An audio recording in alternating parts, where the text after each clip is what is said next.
də gəlib, çox qəşəng bir dənə tort gətirib Nəbat xanım. Yadınızdadırsa, lotereya oynayırdıq. 2 dənə üst geyimi qoymuşduq. Çox qəşəng belə bir tort gətirib bizə. Sağ olsun, yeriniz məlum. Kəşki sizlər də burada olardı. Sizlə bir yerdə onun dadına baxardıq. Eyb yox, gələn səfərə qalsın.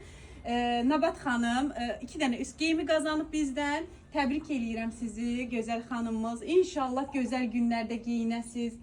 Gülə-gülə giyinəsiz can sağlığı ilə. Buyurun, sizdən nə ürək sözünüz varsa danışın. Məncə bu yəni qalib olduğuma görə çox sevinirəm. Siz də qoşulun. Çox səmimi, dürüst. İnşallah ki Yeni olacaq. Oyunlar olacaq. İnşallah. İnşallah sağlıqla geyinəsiz. Sizi tanımaq çox xoş oldu. Baxın bizdən belə bir çox qəşəng kaşmir palto modelini qazandı və bir dənə də balonka qazandı xanımımız.